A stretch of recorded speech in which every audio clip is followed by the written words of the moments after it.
Actually ngayon, ang talagang ano ko, tikim-tikim lang muna pagdating sa lalaki. Nice. Magpapayaman muna ako sa feeling ko, pag maraming pera na, mas marami ng lalaki. Yun! Yes! Marami na nangyayari, pero siyempre diba, nagaganda-gandahan muna ako, hindi pwede ako kaagad kasi mahirap na, diba?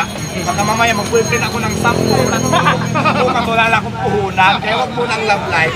Tikim-tikim lang muna. Tikim-tikim. I like the word tikim-tikim. Ngayon, siyempre, nandun ka din sa isang sikat na programa, Batang Quiapo. Yes, maraming salamat din kay Derico Martin dahil nabigyan niya ako ng pagkakataon para makasali po sa cast ng Batang Quiapo. Kaya abangan niyo ako nun lagi, araw-araw. Hindi ko naman papatayin ko. Hindi pa. Abangan mo baka magkaisunod na ako ni Coco Martin sa inyo. Maraming salamat po muli. Nandito tayo sa Pintahan ni Diwata dito sa Pasay City.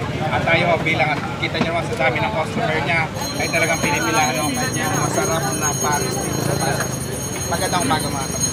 Magandang umaga. Maraming salamat boss dahil pinaunahan ako ng interview na voice out ko yung nasa loob ko talaga na